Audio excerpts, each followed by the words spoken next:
Welcome to episode 2 of In3 Poems. Our guest poet is Mitchell Nobis. The first 2 poems in this episode are from Mitch's book, The Size of the Horizon, or I Explained Everything to the Trees, published in 2025 by Matchbox Editions.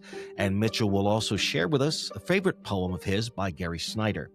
I'm David J. Bauman, your host. Mitchell and I actually talked back in September, so let's take a listen. Mitch Nobis with us today, who has a new book of poetry called The Size of the Horizon, or I Explained Everything to the Trees. And we're going to read a couple of poems from this. I'm going to read one, and Mitch is going to read one. Thanks for joining me today in a conversation in 3 poems. Thank you for having me, David. This is fun. We've had a great time just chatting, and then I thought we need to hit record at some point. So here we go. Let's just jump right. Let's jump right into the first poem. And I'm honored to get a chance to read this very familiar sort of situation called A Jackass Offers an Apology. I offer my sincerest apologies to my fellow motorists because, see, I turned left in front of oncoming traffic in a snowstorm, no less, thinking I had a green left turn arrow when, in fact, I had only a standard green light and a head full of worries, a wife and child with the flu, a pay cut looming, a to-do list too long to get done. But there is no excuse for almost smashing up a half a dozen cars in 4 inches of grimy rush hour slush like my toddler would do, with his trucks in the basement carpet pile. And I'm sorry for being that driver, the guy I would normally scream at, with an unholy fervor of the frustrated and angry, whose perceived wrongs erupt and splash vitriol and spittle across the inside of so many windshields. I accept my deserved curses, though I'm sorrier yet for yelling at others those hundreds of times before, because, oh, how we hope to simplify our world by yelling. But oh, how miserably, how sadly we fail and fail and fail, despite the continued flying of our birds, those egocentric flags, angry exclamation points, jabbing out the windows, where scared, tentative question marks would be more accurate, more honest. And like I said, that is so damn familiar. I have lived this moment. Too many times. Thank you for that reading. That was fantastic. Oh, what was it? Just a great poem to read. A lot of fun to read. It reminded me of a story. My kids for years have said this phrase to me afterwards because an 18-wheeler almost hit me as it moved over too quickly on the highway. And, you know, the kids are young, one of them in a baby seat back there, and you're a single dad and upset, and there are schedules and things, to-do lists, all that kind of stuff in your head. And I did that gesture. I raised my egocentric flag and gave him the finger as he and hit the horn, even though I knew he was like 10 times bigger than I was. Yeah. And one of my boys said, "Dad, did you just give him the finger?" I said, I was just telling him he was number one. I was trying to encourage him with positive reinforcement to be a better driver. And after that, whenever something happened in traffic, they're always, "Tell him he's number one, Dad. Tell him he's number one." Well, yeah, that's fantastic. So yeah, you can see why I love that piece. Yeah. The thing about it is, it seems almost flippant at first. Those first, I offer my sincerest apologies to my fellow motorists. It's almost a Billy Collins way of sort of flippantly rolling off that first line. But then it turns serious pretty quickly. By the second stanza, you've confessed your sin, but also said, hey, this is all the stuff that was going through my head, wife and child with the flu, a pay cut looming, to-do list too long to get done. And then go even deeper into saying, feeling regretful of being that driver who was doing the yelling before. I've tried to do that more, I think, as I've gotten older, of like realizing, okay, that person who cut me off, that probably wasn't about me. And it might not have just been something, mean and careless on their part. It just might literally just have been somebody hit their dog today, for all I know. Yeah. Yeah. They're distracted. Yeah. But it's tough in the United States. You're afraid to do that finger thing anymore because people slam on their brakes and are carrying guns. And I don't want to exaggerate that.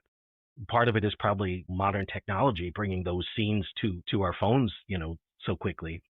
But I have had that happen before too, where I honked at somebody and they slammed on their brakes right in front of me, and I thought, oh geez, we're in for it now. But luckily he moved on after I stopped. But it was a scary moment because we're on the back road of Pennsylvania and who knows what he was on.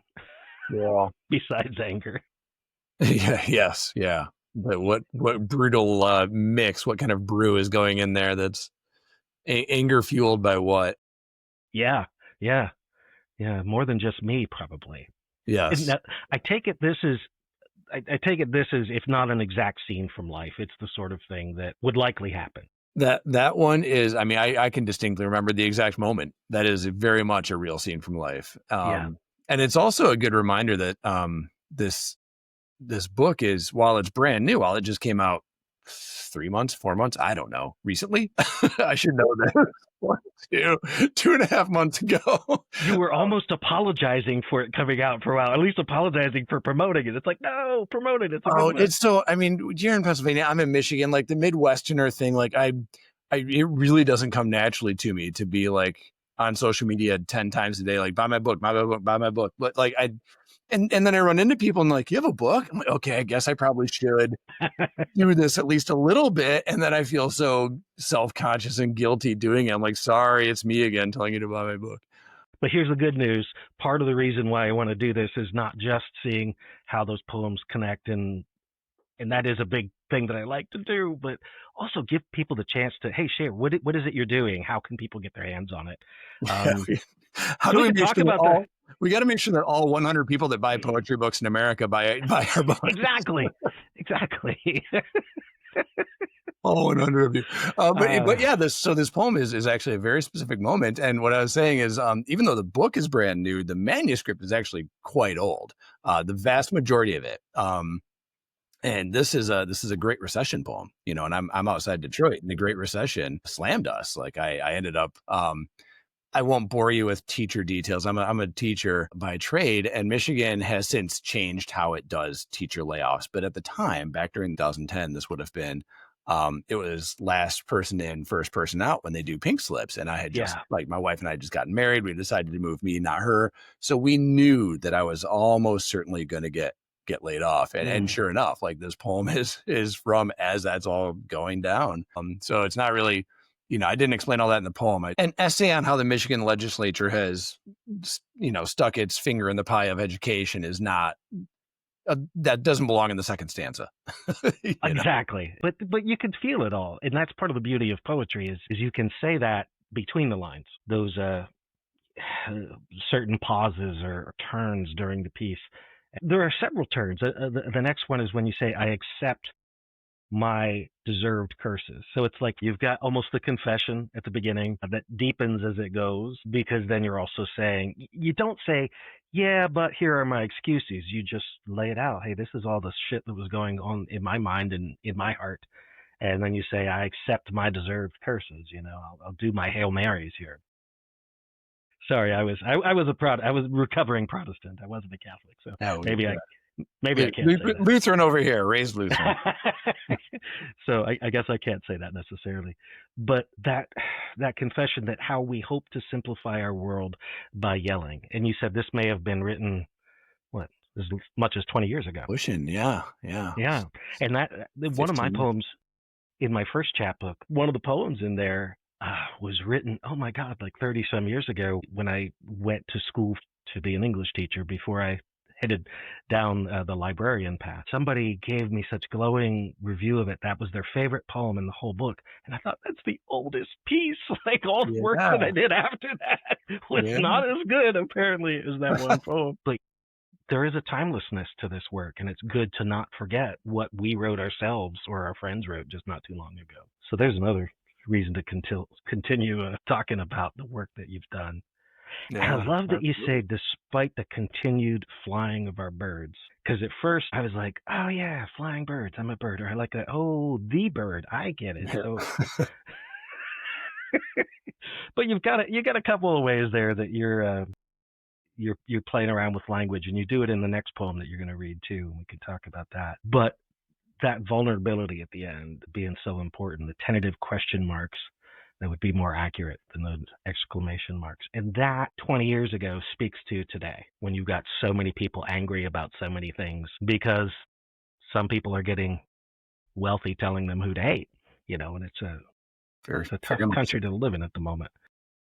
So part of this whole thing though about the three poems is looking at how poems communicate with each other. And I'd like us to jump into the next one that you're going to read, also from the book, The Size of the Horizon.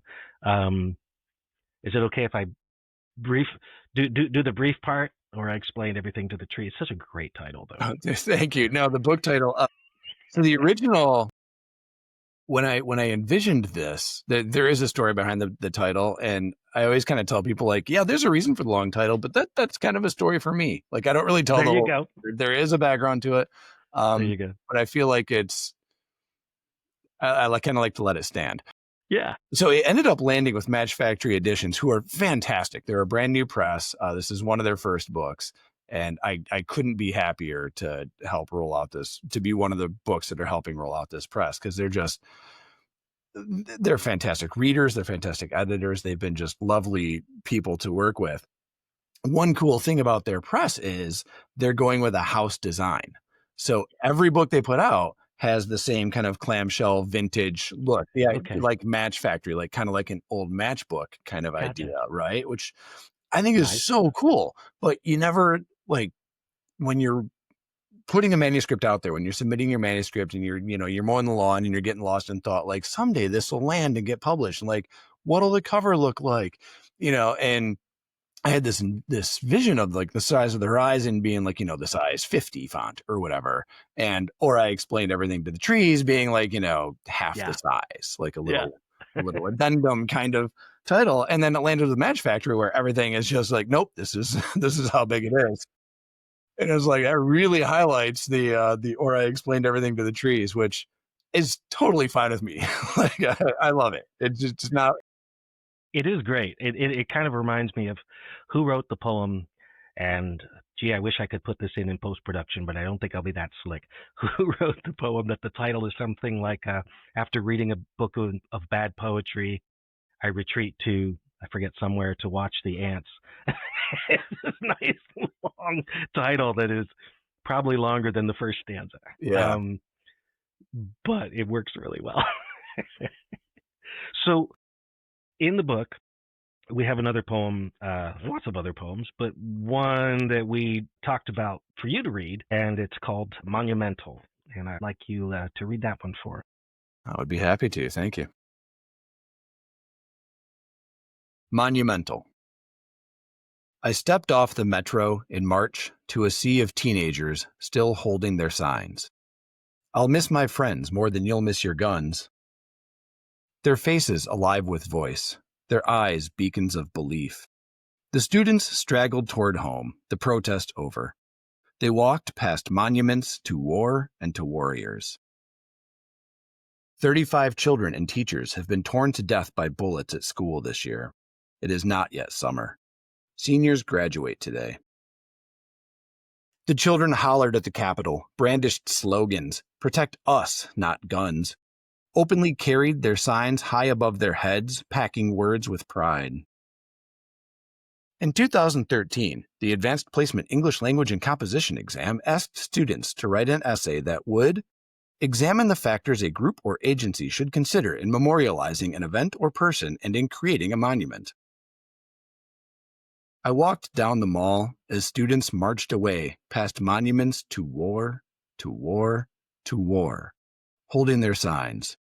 The scariest thing in a school should be my grades. Students wrote an essay that year explaining what's worth memorializing, what merits a monument. This year, 35 kids and teachers died, shot at school. More Americans dead at school than war, but who's at war, really? We have enlisted grunts without their permissions or 16th birthdays. Examine the factors a group or agency should consider in memorializing an event or person and in creating a monument. I've never really thought about that before, the students said, but they have now, as they laugh together, ready to bury yesterday for tomorrow. Mm-hmm.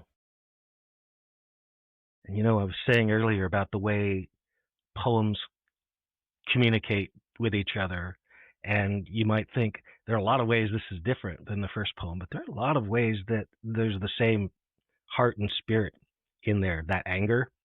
It's funny you say it. Like when I get to the last line, I close the book. I'm like, I had to take it. Like I have to slow down my heart rate. Like I'd get so.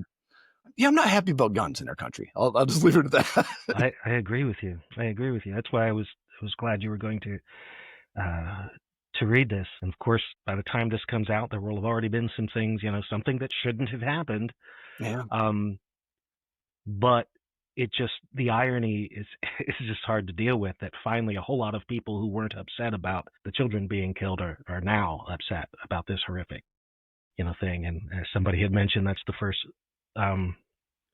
first school shooting, because technically it was on a campus. Was a school shooting. Yeah. So that was the first school shooting that some people really got up in arms about. Up in arms, not trying to do the pun, but you have some of that wordplay in here that with the kids packing. How was that? Open carried their signs. And they carried. And packing words with pride. So you've got some of that, those P's and the hard music there. But it feels like a bitter sort of humor, which kind of don't we all have to do? Find some way of smiling through the horror and anger of it all. And I mean, it's funny, at the beginning of this, the first thing I thought of, how is this poem like the first one? Well, they're both about transportation.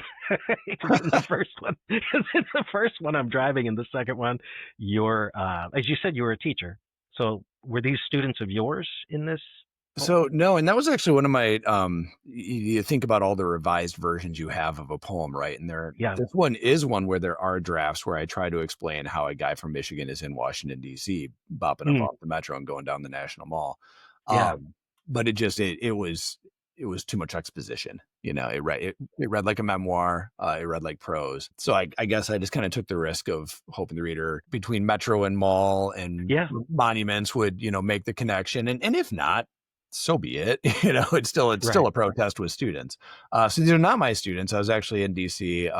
I used to do some ed funding advocacy work, voluntary stuff. I would get down there. I mean, literally for like one day a year, I would go and work Capitol Hill to advocate for funding for some teacher professional development. And I'd been doing it for several years at this point. This is post Parkland. If you recall, after the Parkland shooting, it's very difficult to keep all the shootings straight in my mind, but that one got a bit more media attention. And that's the one that had the big, was it March for Our Lives? Is that what they called it? A big march in DC. And as luck would have it, I arrived to come do my advocacy work. The next day after that big protest. So as I'm lugging my luggage still, coming up off the metro, and it's just a sea of kids. The protest had just ended, and they've also got their signs. And there's the ending does kind of capture like that they're laughing, but there's another draft that goes deep into that. Like, I probably should write a personal essay about this someday also, because like it was just so enervating and energizing to watch these kids who they were so alive and just thrilled and joyous. And this is part of what, as a teacher and as a dad, and really just an American, a human, part of what is so deeply and intensely frustrating about our disinterest at a leadership level to address guns is that if you know any number of kids, they're amazing. They're fantastic. And to walk up like they're worried about guns, and they've seen their peers, whether they knew them or not, like you might be from Jersey, but you see what happened in Parkland, you're still affected by it. And to see them go like take pride and use their voices and just so much joy being together doing it, like how you could live and work in the legislature and be there and see that and not do something about it. Yeah. I literally can't understand it. Yeah. It's what I wrote in the margins there on that was the whole idea of having a voice. That feeling of when you're first going to, for a lot of them, probably their first protest. Oh yeah, you could they were alive with it. Their eyes, it was Yeah. amazing. And how frustrating that must be after you've gone to so many protests. And it does. It makes you want to slap congressmen upside the head. Yeah. And There's a much more boring sequel poem I could write about than going to the Hill the next day to talk to them about, like, can we have some money to teach these kids better? when you say we have enlisted grunts without their permission or 16th birthdays, that hits really hard, because at first I'm thinking we've enlisted and I'm thinking of the protesters, out there maybe doing what we should have been doing, or the adults in the room or in the district should have been doing, but also very much the enlisting the grunt. I mean, that's the kids that have died without even their 16th birthdays. They never even got the chance to enlist in the fight, and they're part of it. And that's very sobering. And I love the work about the essay written through there, because that's also work that we're making them do. Yeah, write about this thing that we should be taking care of and protecting you from. But what would you do? How would you write about it? And there's a condescending carelessness about that being. Well, and there's like when they for a group like the College Board who's writing the AP English exams, there's such a sanitizing process. Like by the time you land on a prompt, because they know hundreds of thousands of kids are going to write this, so it's got to be an accessible prompt to everybody. It has to be like a generic enough question that anyone could develop an opinion on it on the spot. And then just the irony of, I guess a couple of years later, I forget the timeline of when Parkland would have happened, but like, so these kids write about this, and then a couple of years later, it's like, oh, we do need memorials for our generation. Yeah. Like the College Board thinks they're coming up with just some bland, generic, everybody can write about this. We're looking to see, can you craft a good argumentative essay on the spot? And then they, unwittingly just hit a nail smack on the head. These kids do know something about memorializing. They shouldn't have to, but they do. Right. Unenlisted. So they've been, drafted into it. That was, I'm always fascinated by craft. And for me, like, that poem came out of two things. One, seeing all those kids and like just wanting to do something to honor that moment, like, and I hope the poem, whenever I do a piece like that, like I'm not trying to like steal the valor for myself. Like I hope it reflects them. Like that was kind of my goal, is like, I want to try to capture this for some other audience who wasn't there and could see it. And, I hope that comes through. And it's also a visual poem. Since this is a podcast, we probably should mention it's a visual poem. The stuff about the AP test is offset. It's like indented. So it kind of reads like two streams. So thank you. They do kind of dovetail then at the end with the. Right. But you did, change the inflection of the voice enough that I think, anybody listening can tell that. I don't get to give in-person readings very often, but when I do, I actually like try to look like two different directions, like to capture that idea that it's like a two-voice poem almost. But yeah, that unenlisted grunts thing, that's what I was going to say. So like the poem, like I wanted to capture that moment to share with others, but then that was kind of, sometimes when you're writing, you get to a line, you're like, okay, I do have a poem here. And for this one, for me, that was when I knew I had a poem here and I wasn't just journaling, For the third poem for today's episode, I asked you to choose a poem by another poet that either inspired you or meant something or to you that you read, whether or not you directly thought it would go with the other things we were reading. And really, we didn't know everything we were reading right away. So I'm just thrilled with how beautifully these all meshed together. The poem you chose was called For All by Gary Snyder. And I think originally from the book Axe Handles, but I think we also found it in the best of. Yeah, you got the book with you. Okay.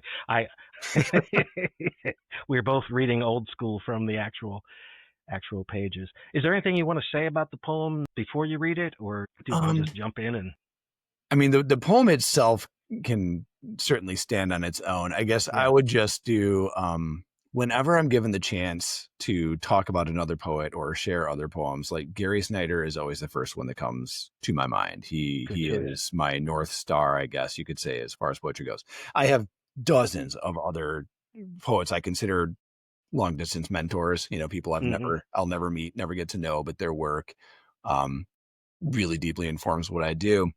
I like But that Gary phrase. Snyder, the like very long story short, I'm sitting in a lecture hall in Ann Arbor in the early 90s, and a professor says, we're going to read Turtle Island. We're going to read an entire book, not just a anthology, you know, because normally when you're learning in an English class, it's anthologies. Here's a little of this, here's a little of that.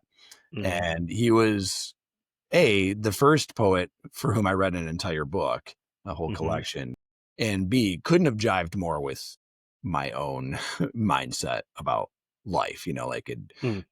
everything keys into the natural world and the environment. We are natural world ourselves. We really love to forget that. And so while this particular poem is not necessarily going to be reflected a lot in either of the ones that we just read, I do have a lot of I've been writing long enough now since that moment that I don't feel like it's super obvious that I'm a Gary Snyder fanboy. You've got And your every, own voice, definitely. but yeah, it takes a while, but like I feel like that's happened because for a while it definitely hadn't. But then every now and then I'm like when I was flipping through my book getting ready for this tonight, I'm like, okay, I can see where it's still in there. You know, there are still enough poems where like the environmental aspect plays a central, although it's sometimes quiet role. So like now this specific poem doesn't connect to the two that we just read, but Snyder's work, I wouldn't have started writing poetry without discovering Gary Snyder in 1992, 3, whatever year that I was. feel much the same way about William Stafford, whom I discovered around the same time you discovered Gary Snyder. I came to Gary Snyder later. And we can talk about that after you read it. All right. I'll Sounds let you good. read it. Sounds good. Here is For All by Gary Snyder.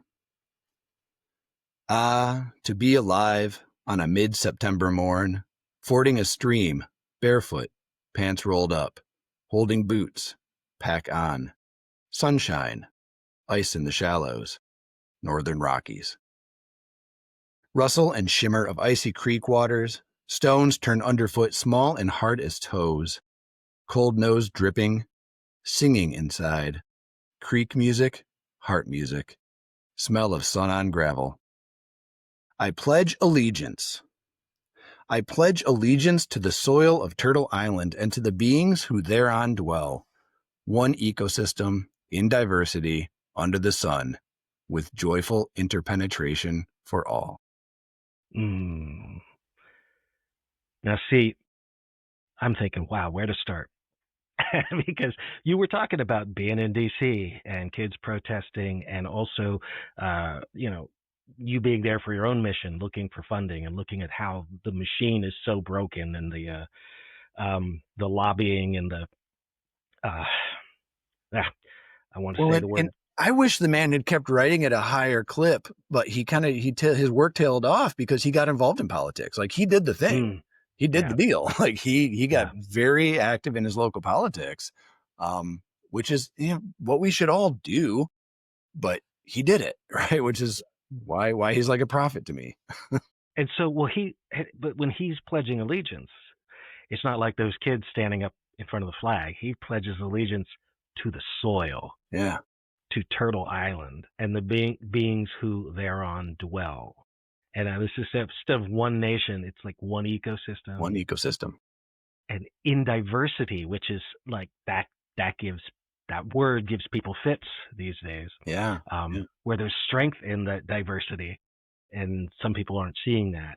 Well, But and just like it's factual. Like yeah, it's a absolutely. recognition. It's a like it. And I'll be honest. I think like a lot of people, the first time you read this poem, you think that last line is interpretation, but it's interpenetration. Yeah, And like that's such the key, right? Like no man is an island. Like nothing is separate. yeah. Like not only is no person an island, no species is separate. Like nothing is separate. And that's what I wrote down too. Let's talk about that word Yeah, interpenetration. it's so Um, brilliant. Like you talk about the craft. Like I love so much of this poem. Sorry, I'll let you. You had a no, question, but this is there's great. so This is great because he's doing that too. He's walking barefoot through the stream, which is a form of penetrating the ecosystem, the water itself. I assume walking in the mud afterwards, and on the rocks and dirt, and how we all are interconnected, not in just this lofty cosmic metaphysical way, but quite literally with joyful, not just interpenetration, but joyful joyful. interpenetration Yeah. for all. Yes. And speaking of craft, the music in this, there are things like from shallows, toes, and nose, spreading those O's out over several lines, but also the music of the creek music, Greek heart music, music, yeah.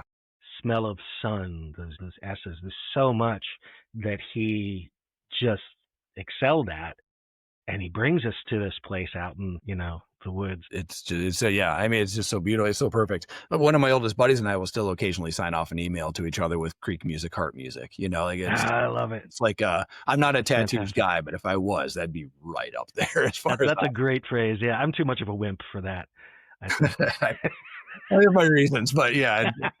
When we were talking about craft earlier, and like this poem does so much of what I subconsciously think. Like I was saying earlier, I don't really think like any of my book it's gonna be an obvious connection. But then like I read this right now, right after talking about my work, which is something I've never actually done before.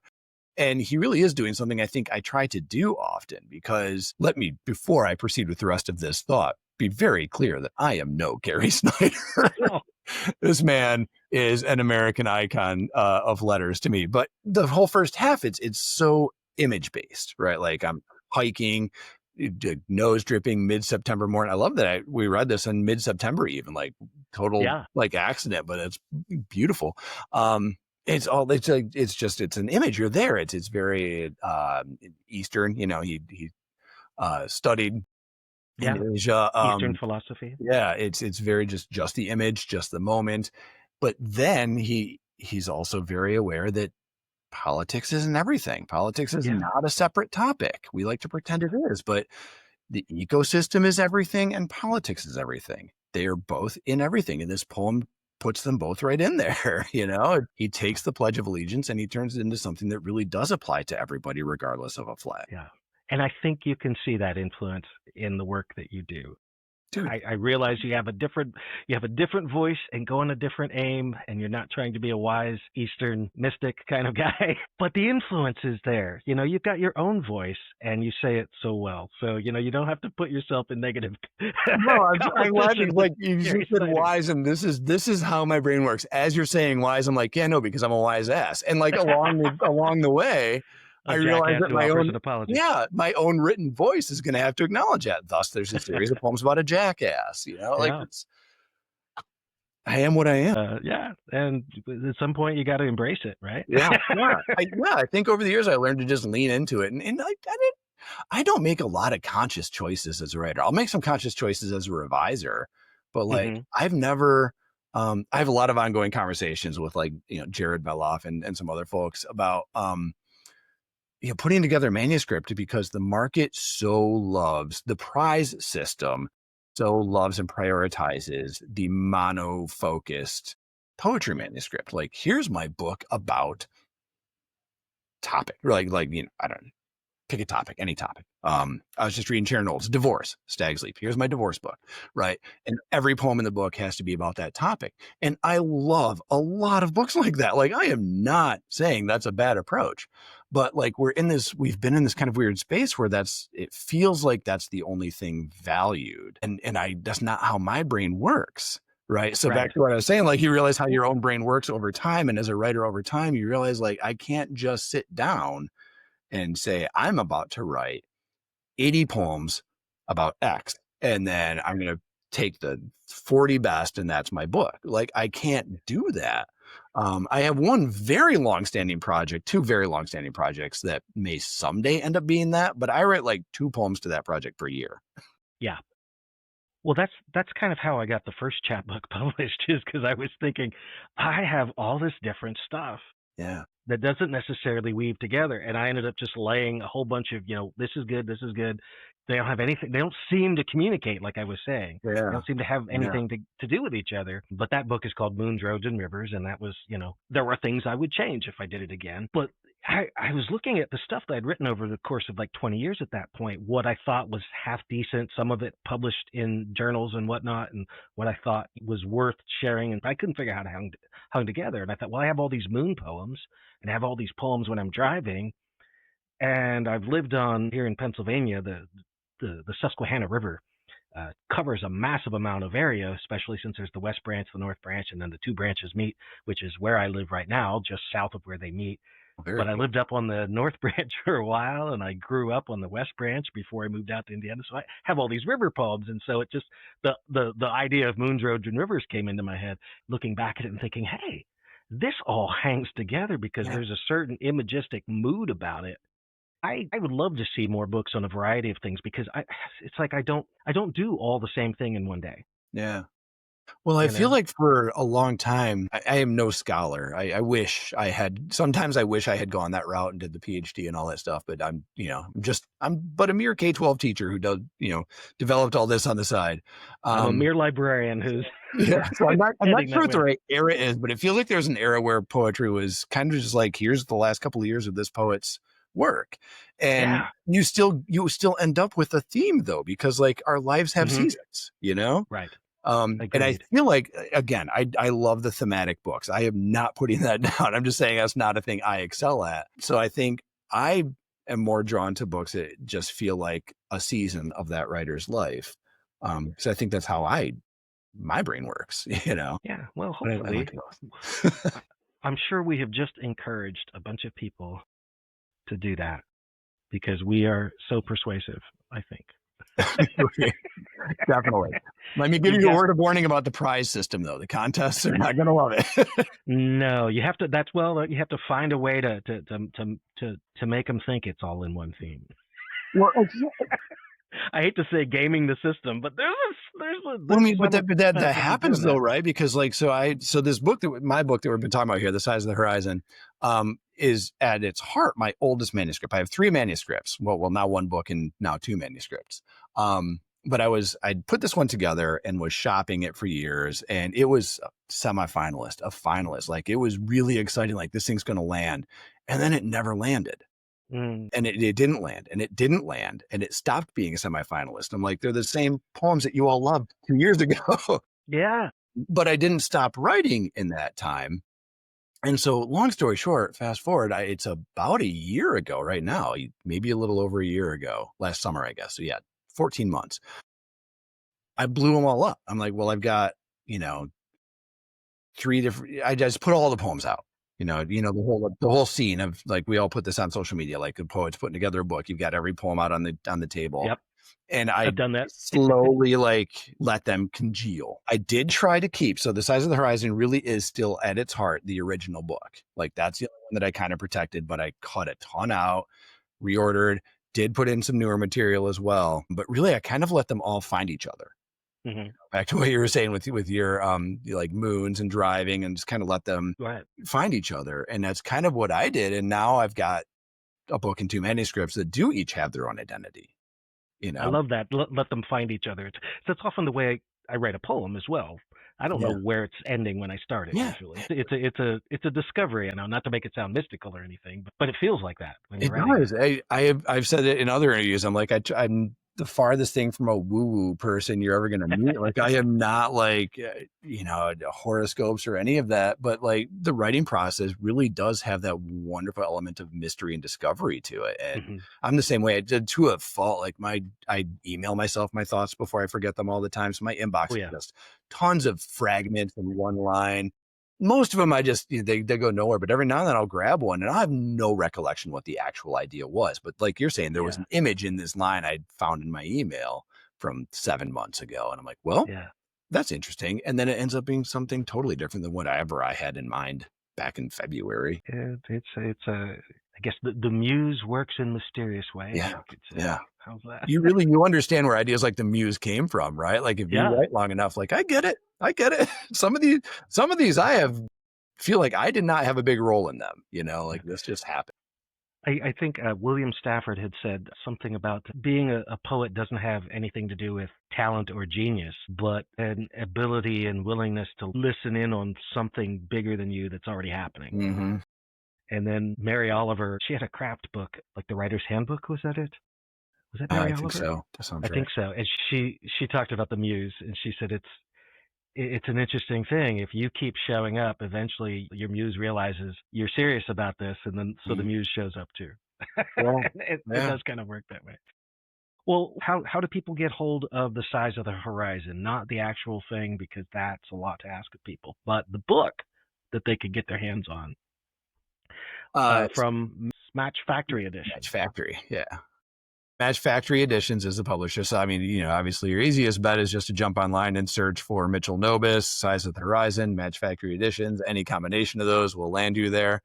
Match Factory does distribute through Ingram. So if you like to support your local independent bookstores, which is always my favorite route, you can waltz in and say all of those words to them and then say Ingram, because they like to hear that. That will make it make sense to them. And then if people want to see the basketball hoop, they can look at mitchnobis.com and find more about about your poetry and prose, as well as teacher writings that you have in there, various other things. Yeah, I have to bucket things in my brain. I don't do teacher essays and whatnot anymore. But yeah, there is a book out there that I co-authored with some other people on how to teach writing. So yeah, we contain multitudes. That's right. There's more than one thing we do in a day, as we said. Yeah. Well, Mitch, thank you so much for joining me on this podcast. I'm really glad that we got a chance to read together, and I'm honored to get a chance to read some of your work and talk to you about it. Man, it has been an absolute joy. Thank you so much for inviting me in the first place, and thank you for the great conversation. And thank you for, speaking of honor, like honoring me by reading my work so wonderfully. Thanks. It's a really cool feeling to be a guest on this show. Well, thank you so much, Mitch. You take care of yourself, and we'll see everybody else next time on In Three Poems. Thank you. That's a wrap for episode 2.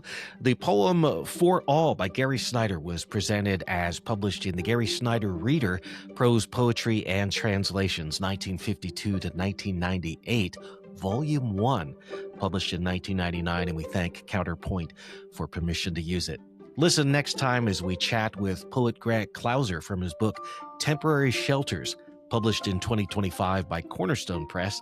Follow In Three Poems on Instagram, Facebook, or Blue Sky, and listen on your favorite podcast app or at in3poems.com or the In Three Poems channel on YouTube. Thanks again for joining us for a conversation in 3 poems.